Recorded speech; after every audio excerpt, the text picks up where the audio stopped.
Hello team and welcome to another ATP Geopolitics video with myself, Jonathan MSP. This is Ukraine War News Update, second part thereof for the 27th of November 2023. And in case you don't realise, it is International Respect Canada Day today. So I'm wearing my 1974 Canadian football jersey. It's football, not soccer. Thanks to Michael who sent me that from Canada. Yeah, I will keep doing that today. It is only International Respect Canada Day in this room, by the way, so you can do what you like. I'm just giving due respect to, because it's about time we gave them some respect. Anyway, moving on, we will start with some corrections. This is my Seth Meyers-esque corrections video segment. Right, I said that, well, it's true, it appears that some Russian media sources were reporting that a Raptor-class patrol vessel had gone down in the storms in the Black Sea and broken up. Although I was a bit dubious because that hull, and I circled it, I was like, but I didn't say, but it's dubious because that's red, and like Raptor-class military boats are not going to have a red hull. That looks far too much like a cargo ship. Anyway, as it turned out, the Russians posted a photo of a cargo ship, says Max 23, under the Comoros flag. It was almost a year ago. That was what broke up. Now, I don't know whether that means the entire story about the Raptor-class patrol ship is nonsense, or whether that's sometimes you get a story and then alongside it an image gets posted which isn't the correct image, but it could well be that's just a load of nonsense. So please take everything I say with a pinch of salt. And also to add to, it's not a correction, to add to the last video I did on losses and in this case distant strikes, it seems Ukraine has managed to hit another military target overnight, a military unit, despite Russia downing all the drones, according to them. It looks like one sneaked through into the impenetrable defenses. So this is the Kantemirovskaya division barracks in the Moscow region has been hit by a drone on the 26th night of the 26th. As a result of a night drone attack on Sunday, one of the drones hit the window of the fourth floor of the 5-story barracks of the 275th Self-Propelled Artillery Regiment. As a result, a fire broke out in an area of over 20 square meters. Initially, no one was hurt. Also, debris from one of the downed drones fell on the roof of the division's administrative building. So a bit of damage to that. Authorities kept silent about this. There is damage to that. Whether it's any more than that, we don't know. That could itself be not as accurate as one might hope. I don't know. But anyway, at least one drone did get through in Moscow. Right, okay, moving on to military aid where I normally start. Ukraine's strikes against Russia are not revenge. We strike at strategic locations. We have the ability to launch 300 drones, National Guard Reserve Major Oleksiy Hetman said. Fascinating. He noted that Ukraine produces its own drones for this purpose. Ukroboronprom, so that's the state manufacturer, defense producer, defense manufacturer. I didn't want to say the same word twice, damn it, I did. Estimates that we can produce up to 30,000 of these drones per month. Wow, so that is insanely impressive. That's 1,000 drones per day. Now, if that's true, I have no idea whether that's true, right? If that's true, they could launch 1,000 drones a day. Like, we can produce, which doesn't mean to say they are producing. So we have the ability to, okay, what, right now or in the future. But if they could release 1,000 drones a day into Russia, which is kind of what they're talking about, we have the ability to launch 300 drones. So they can produce 1,000 a day. 300. Do they only have the capacity to release maybe the trained people to release 300 in a day? But 300 in a day would be insane. This is where Ukraine really need to be. Well, I'm sure they are working on, but they need to be doing this. Like, hitting Russia with 300 drones would be insane. I was saying the other day that it's annoying because they're only sending a couple here, a couple there, and it's all kind of spread around. If they just saved them all and overwhelmed one manufacturing plant, such as the plant they did hit yesterday, which the substation exploded, and I showed you in my piece, and that was an engine manufacturing plant. They could hit that with like 50 drones. 100 if they had the ability to launch 300 drones, imagine 300 drones at that one facility. Bosh, taken out. Okay, 300 drones at the next facility. Bosh, taken out. 300, if you can do, like if they're producing 30,000, if that's really true, 30,000 a month, you could do that every night. Every night for 30 days, you could take out an individual, absolutely take out an individual place. Take out, nothing left. So something doesn't quite add up for me, because if they could do that now, they would be doing that now, I'm sure. But maybe they're talking about, again, is we can do this. We have the ability to do this, potentially, just not right now. But that's really exciting news if that is anywhere near true. Right. Sweden's pledged its support and cash to the Grain from Ukraine initiative. So that conference was taking place. There's more news coming out that they've committed 8.7 million to that. Hopefully that means that going forward, the grain corridor will be safer. Will have a greater capacity in terms of export of grain and tonnage. That's really good news, because that forms the economic foundation upon which Ukraine can build their sustainable defense of their nation, both in terms of buying stuff from abroad, making their own stuff and paying for that, as well as actually just prosecuting the war itself on the front line. So hopefully good news there. Now there are not many. Okay, what's this? Well, let's go to the source rather than just that tweet. So this article: the Czech Republic has started issuing licenses for the supply of military equipment and weapons to Ukraine. What does it mean? Okay, the Czech Republic has stated that there is, quote, not much equipment left in the country's warehouses that the state could transfer to Ukraine to help fight a full-scale Russian invasion. However, Prague is actively applying the export licenses for military materials. This is probably the same with a number of countries. I think this is the case with the UK, where we haven't had extensive warehouses full of equipment for an awful long time. We've got arguably it's not an underfunded military, because we actually spend comparatively one of the most on our military in the UK. Now, is that fairly split over the three forces?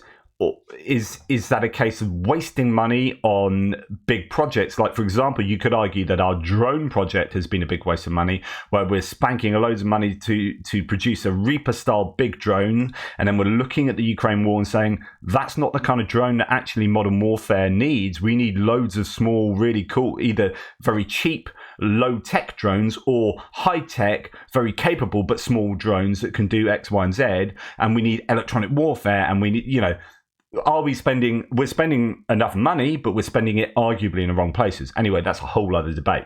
Here, Czechia is saying, look, we've got empty cupboards now, so we need to provide export licenses for our industries to be able to produce that stuff for Ukraine. This was stated by the head of the Czech Ministry of Defense. As the minister explained, thanks to these licenses, military equipment and shells continue to be transferred to Ukraine through private companies and donors. At the same time, the stock of weapons for the Ukrainian army is almost exhausted in army warehouses. According to her, the country has free production capacity to produce the types of weapons that the Ukrainian army needs, that private companies and partners abroad know about. In particular, 50 infantry fighting vehicles, 2,500 pistols, 7,000 assault rifles, 500 handguns, 500 rifles were sent through the Czech Republic with Danish money. In other words, Czechia is sending this stuff, but it's being paid for by Denmark. So really, thanks Denmark.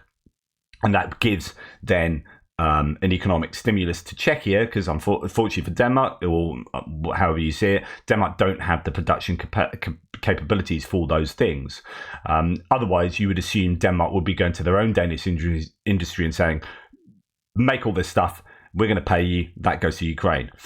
The idea being, I assume that this stuff stays within Europe, at least as far as the EU is concerned. Now, there's that issue with artillery shells, where they promise 1 million artillery shells, but they can't really produce that much within Europe. So there's talk about buying that from outside of Europe. But here you've got Czechia saying, hey, we've got some spare capacity going on here. Now, I don't know whether that is for artillery ammunition specifically.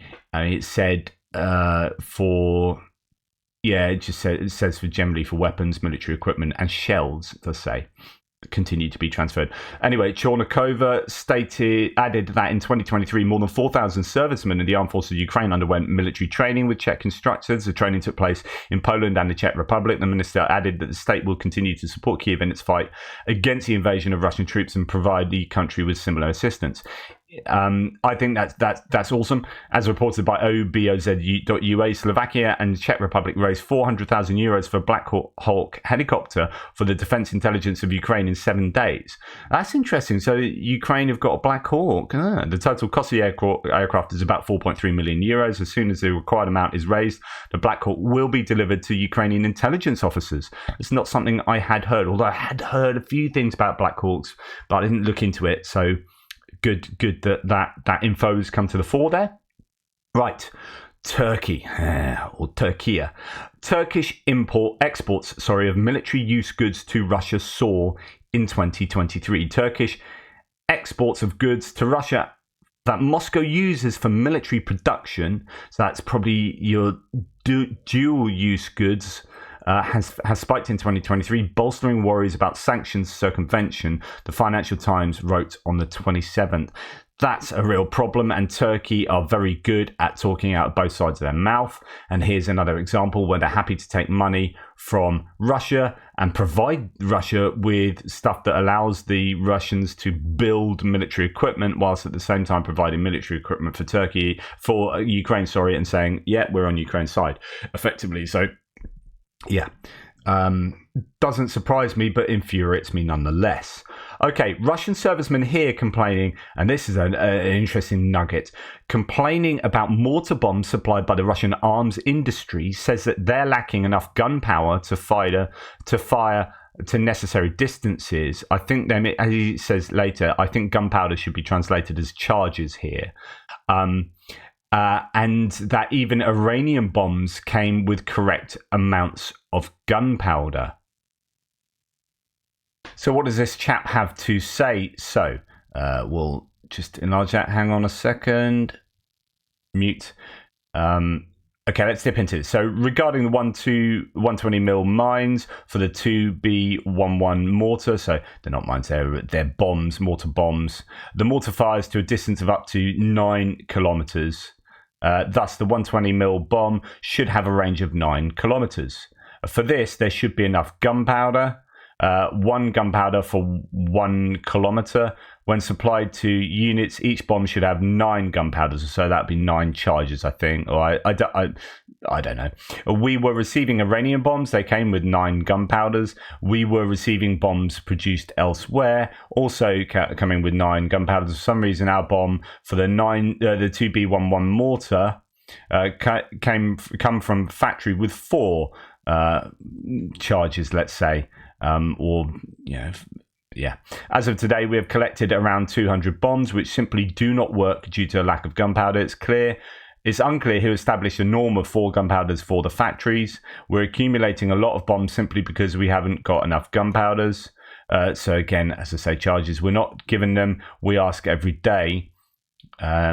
Mortars fired to a distance of up to 9 kilometers were not allowed closer. To fire using 4 gunpowder charges, we must get 3 to 4 kilometers from the enemy, which is suicidal for us. Please listen to us and make changes at the factories. Give us gunpowder according to the norm for this bomb, and then we won't have stockpiles of useless bombs. We badly need these bombs, but we can't use them simply because we're lacking the gunpowder. 4 charges come from factory, but we need more. You get the point there. So they're stockpiling these mortar bombs. It's fine. We got these mortar bombs. We don't have the charges. They're giving us charges that only fire 4 kilometers to a 4 kilometer range. And if we use these bombs to fire 4 kilometers away, we'll have to get 3 to 4 kilometers away from the Ukrainians, and that will cause us to be killed. We'll just be done in. We need to be 9 kilometers away, but we can't. So really interesting. Does that signify a shortage of explosives in the Russian factories? Again, it's, what does this tell us? But another interesting nugget, and hopefully, good news for the Ukrainians there. Right. On to geopolitics here, although this is related to military aid. So UK and other countries have yet to impose sanctions on Russian manufacturers of radio electronic warfare, according to The Guardian. Ukrainian authorities have sent out a report to Western partners that mentions a number of firms, including Strela, NIP Protech, and the radio electronic technologies concern, that have allegedly not been hit by sanctions and are still importing components for electronics. What? The report also cites components from British firms that were found in Russian REW equipment, transistors from Smilab, XP Power Batteries, and Golage Electronics. The companies involved said they stopped all trade with Russia after the invasion began. So there's still these issues with Russia being able to make stuff because they can still import stuff because there are either loopholes or breaking of the regulations. Or I don't know whether this is a loophole, but selling it to third parties, sells it to third parties, sells it to third party, and it eventually gets to Russia because that one of those third parties is in a region that is not, prone to these sanctions. It doesn't have to adhere to the sanctions, and so therefore just does what it pleases. But is that actually a loophole, or is that just? I guess that is a definition of a loophole because it's a way to get around the sanctions. Okay, talking of sanctions, German exports of motor vehicles and parts in blue to Kyrgyzstan, and we've reported on this previously in different areas, in different economic sectors. This is the particular sector of motor vehicles and parts in blue to Kyrgyzstan are up 5,500% since Russia invaded Ukraine. You don't have to be a rocket scientist to know that all this stuff is heading to Russia. It's not like Kyrgyzstan is suddenly in a massive boom. Germany has to stop this. Of course, the problem here again is, and I'm not defending this situation, but it's just the reality is that if you're in charge of a parts company, small to medium term business, or even a large corporation, you're interested in maximizing profits. For the corporation, you might be a CEO that's getting dividends or stocks with that. If you're a small to medium sized business that you directly have the cut and the profit, so on and so forth, you're like, well, if I sell loads more of these, then I'm going to make myself richer. So, so I'm going to sell loads more of these to Kyrgyzstan. And it's not technically breaking the law. And it's very similar to what we just seen there, right? It's not technically breaking the law. It's fine. I can sell to Kyrgyzstan and whatever they do with it. I don't know. It's not my job. It's not my job to know that. It's not my business, if you like. Well, perhaps it is. I don't know if the regulations go that far or whether the regulations just need tightening such that this doesn't happen. And I'm sure this is happening in many countries. It's not just Germany. And this is that intersection of morality and money. And I'm afraid human nature is the case where money often beats morality, sadly. I'm not justifying that. I'm just explaining why that happens.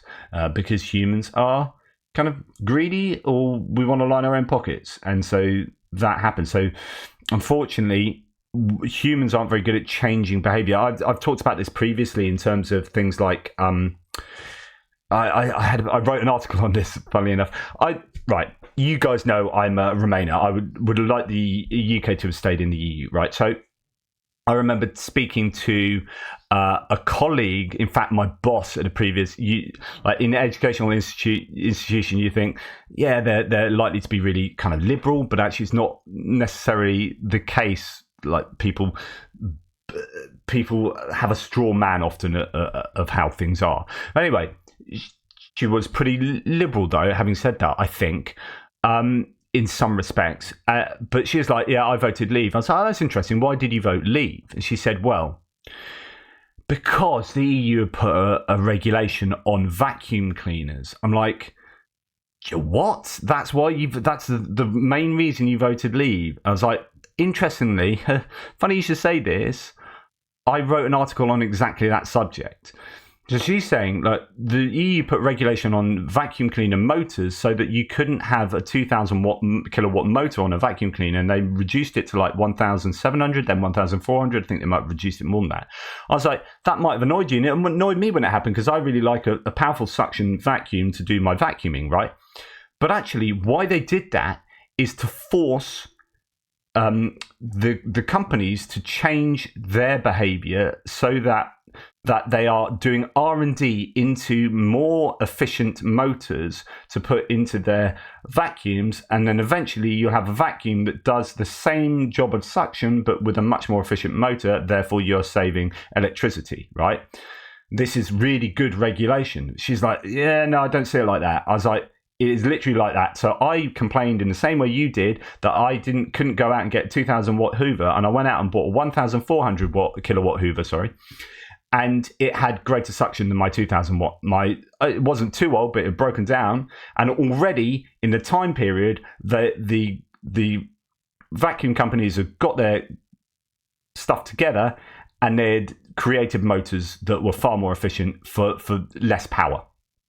And now my present 900 kilowatt vacuum is way more powerful than my old 2,000 kilowatt vacuum. 900 watts. So it's over halved the power consumption, but it is improved the suction. Like, that is why you put that kind of regulation in place. It might seem annoying to you, but what happens is R&D kicks in, and then, but this is government strategic planning that won't be answered necessarily by the free market. The free market can do that, but it's not inspired to do that unless the consumer really wants that, right? And so the EU said we're going to make things more efficient, so we're using less energy, which is better for the environment, and it's actually better for your pocket. So we're going to introduce that regulation. So regulation is incredibly useful when it works well. But humans, the point of that was humans, that we don't go, I really want to go out and buy a vacuum that is more powerful for less wattage. The only reason I do that is if it could clearly be shown to me to save me money. Essentially, I would just buy a cheaper vacuum and get the most suction I can out of a cheaper vacuum. And that's how the market is set up. So we are price driven. Very rarely are we ethically driven. So, like when tungsten filament light bulbs had to be regulated out of existence because we weren't consuming the environmentally sustainable light bulbs, the kind of neon tube ones, and which are initially a bit rubbish, and now we don't even think about it, and our light bulbs are way better, and we've got LED and everything. And it's about strategic planning, about government regulating in a sensible way such that the free market can then get on board with that. This is why I'm a mixed economy kind of guy, which is both need to work together to get to a much better end, but you can't do that centrally on your own. You have to have the free market and government saying, okay, let's have a bit of morality in to shape the way the free market goes. And then when we get to here, we're in a much better place. And you look at light bulbs now, we're not using 95% inefficient light bulbs. The incandescent light bulbs were 95% heat, 5% light. Okay, so again, all I'm saying is human behavior won't change.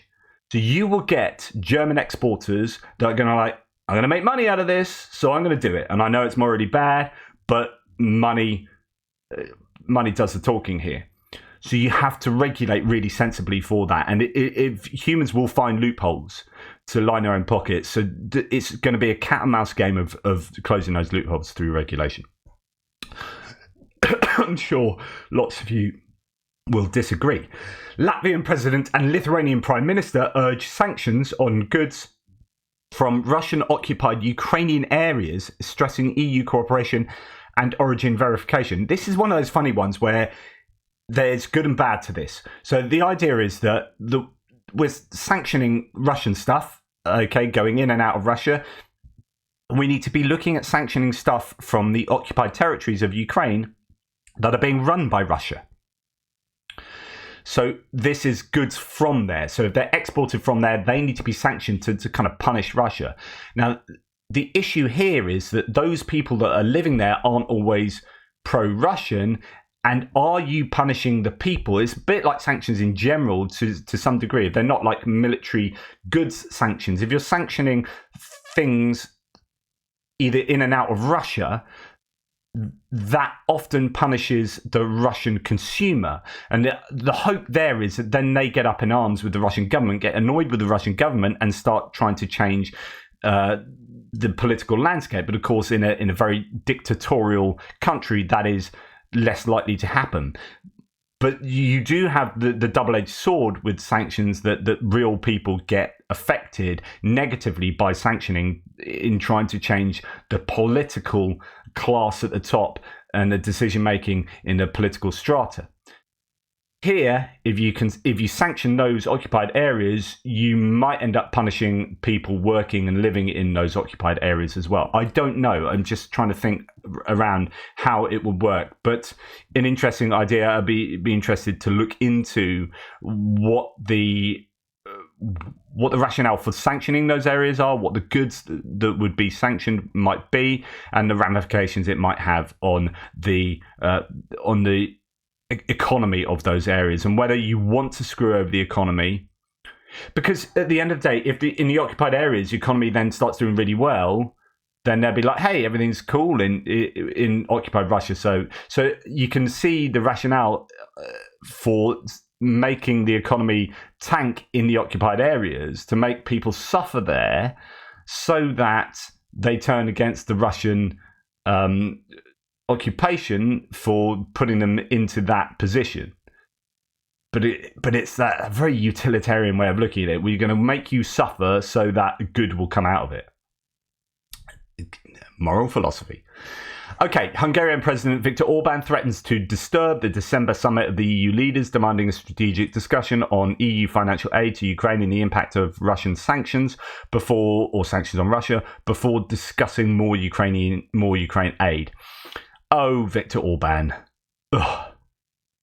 Vice President of the European Commission, Vera Jourova, came to Kiev. So she's in Kiev at the moment. There's constant flow of politicians and diplomats in and out of Kiev at the moment. Lots is happening on a daily basis. This one made me have a little interesting thought this morning.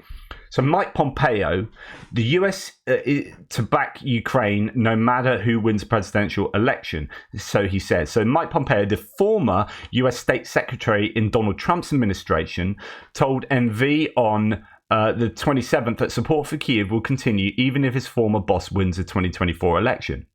Now, what's interesting with this one is he's recently joined the directors board of Ukraine's largest mobile service provider, Kyivstar, voiced confidence that Trump would do the right thing when it comes to backing Ukraine. Now, I hope that's true. Now, what's interesting here is I've written articles on how lobbying is legalized corruption. And in many, many cases, it properly is. Like when you have like fossil fuel industries giving huge amounts of money to decision makers who then make decisions on behalf of and subsidize the fossil fuel industry, it is properly quid pro quo. You can talk about the NRA. 100%, I think it's 100% of Republican lawmakers, senators and congressmen and women, congress people, are paid by the NRA, the National Rifle Association. So are they going to make are they ever going to vote to back sensible gun control? No. So that is, to me, that's bribery. It's like, well, you've just been paid $20,000. I wonder how you're going to vote. Like but that's legal. Like you can do that. So the NRA can pay you. And you'll be like, yeah, it turns out that I think guns are fine. So I wonder why you thought that. And the same with all of these different lobbying groups. You know, you can talk about it in any kind of lobbying context. Now, the interesting part is when it gets to an area of lobbying that you agree with. And then you're like, okay, it's legalized corruption over there because I disagree with that. But over here, I'm like, so let's think of something that's kind of neutral, like gambling awareness charities or something like that, where you've got, okay, gambling's a real issue and it's a real issue for working class people, and we've got issues over here. We need to, we as a gambling psychology charity or whatever, we're going to sit down with you, we're going to take you out for a meal, we're going to talk to you, we're going to implore you to change the rules on gambling. And you're like, yeah, those are sensible rules that I think should be in place. And I think you should be putting pressure on politicians to change that for the benefit of society, right? Is that, I've just called it legalized corruption over there.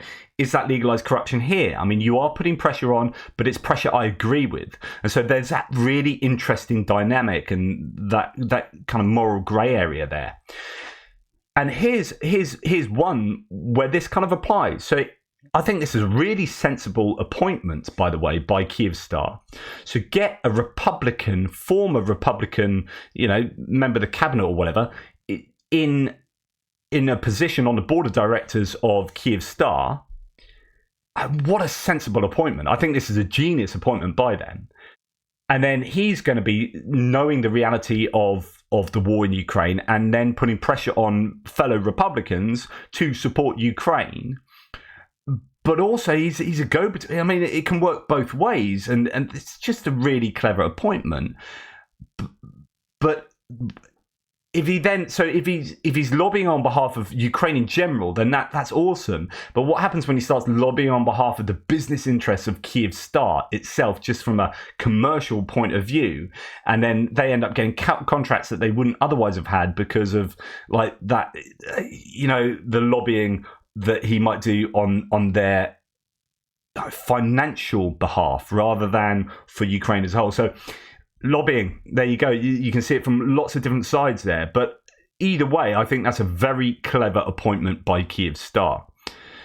Okay, on to American politics, or continuing, I guess, with American politics. Senate nears vote on Biden's Ukraine request. So Senate Majority Leader, this is from Politico, Chuck Schumer plans to hold a vote on Joe Biden's request for billions in assistance to Ukraine and Israel as soon as the week of December the 4th, aiming to create some urgency amid tough negotiations. Damn, it needs to be even sooner. It should have been done already. The announcement by Schumer on Sunday puts pressure on lawmakers to come up with a border security deal that can pair with much needed assistance for the two US allies. Senate Republicans are seeking border security policy changes as part of any supplemental spending bill, hoping such a deal could clear a Ukraine reluctant House GOP majority. Schumer blamed the border demand as the biggest holdup to delivering new funds to Ukraine's defense against Russia and Israel's war with Hamas. Quote, this has injected a decades-old hyper-partisan issue into overwhelmingly bipartisan priorities, Schumer said. So this is, I mean, you could call it clever politicking from the Republicans, which is one of their big areas of concern for them, which is the southern border, a very divisive issue amongst politicians in America. They're trying to use that. You use the Ukraine, right? We know you really want Ukraine aid, right? And kind of we want it too, but we want even more border stuff to happen. So we're going to say you can have that if we get our border stuff. And that's kind of, I guess, how politics works. And it's whether the Democrats will agree to that. And the problem is that Ukraine is being used as a political football, and Ukraine needs that assistance now. And it's really costly, literally in terms of lives, that these politicians are playing this game. But if you're a Republican, you might say, well, yeah, that's the way it goes, and we really want funding for border issues. Democratic leader said his 51-member caucus was, quote, ready to work on common sense solutions to address immigration, but warned that if the GOP took too hard a line, it could jeopardize the entire supplemental bill. He also urged Democrats to engage with more Republicans to try to cut a deal, something he also tried to do right before the Thanksgiving recess. He warned of long nights and days ahead, as well as a possible weekend work.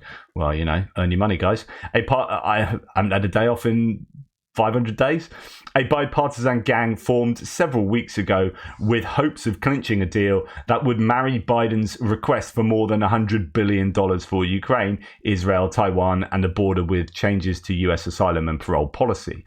It goes on to say, so I basically highlighted this whole thing, there are almost certainly 60 votes for sending tens of billions more to Ukraine, but Republicans have warned they won't do so without a border deal because they believe Speaker Mike Johnson won't take up a bill that lacks border security provisions. So this is the difference between the Senate and the larger House of Representatives, where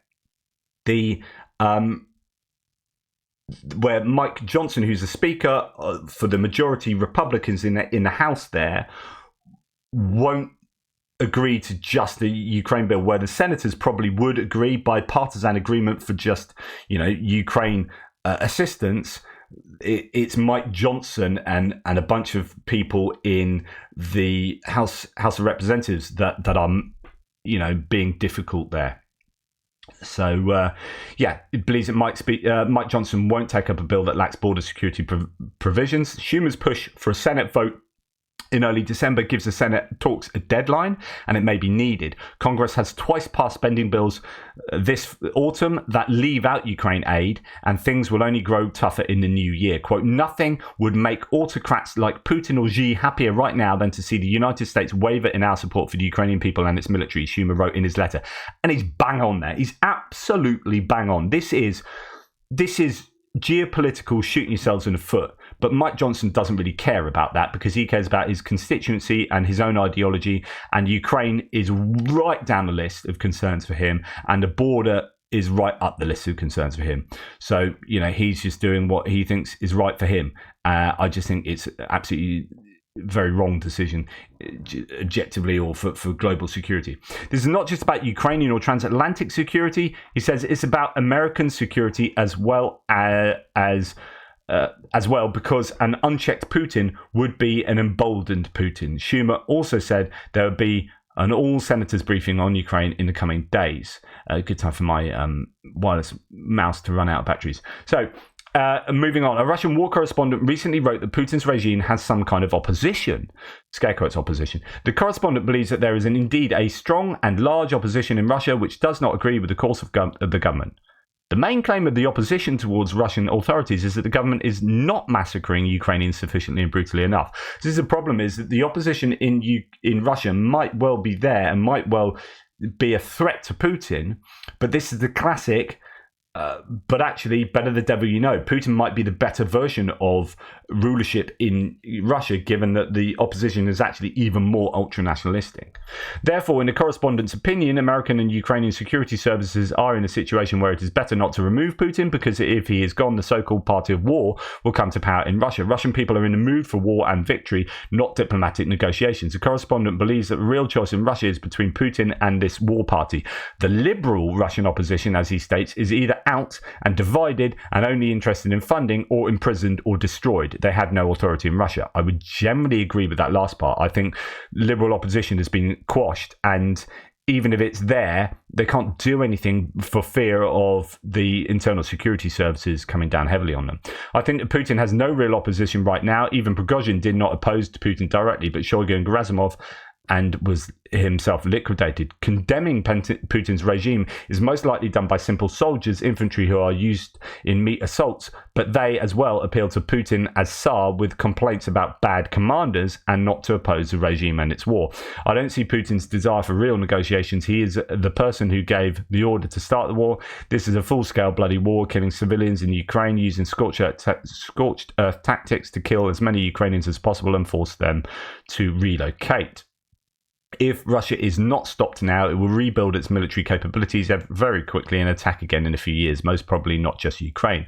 Putin has built a vertical of power where he holds the key position of the dictator. My opinion has always been that Putin's death would lead to some kind of turmoil in Russia and eventually to end this war. Absolutely agree with that analysis from Anton Gerashchenko. And Putin does have a very thin, a very narrow pillar of power where he's got rid of all the people. Traditionally, you might have a larger echelon of power beneath you, which will have people who are vying for your position. And so in that kind of triangle, in that pyramid of power, you're always vulnerable to being usurped. Well, Putin has basically got rid of people below him to make it a pillar of power, and the people around him, like Shoigu and Gerasimov, are clearly not in a position to take over. They're not hungry for that kind of power, and they're not able to do it. They don't have the charisma or the knowledge or whatever. So the question is, why does Putin have crap generals around him? Actually, because they are weak. Why does he have weak people around him? Because it allows him to remain strong, and there's no threat to his power. So he has that vertical pillar, and it means that actually there isn't much challenge. Maybe some ultra nationalists out there, but do they have enough to take over from him? And do we want them to take over from him? Again, it goes back to this idea that I don't think I don't think, Ukraine will prevail without Putin not being in power. So if Ukraine were to prevail, Putin would cease to rule. And I don't think Putin and Ukraine prevailing are two concurrent potentials that can work together. I think those two ideas are in conflict. Anyway, thanks for watching. Please like, subscribe and share. Take care, and I'll speak to you soon.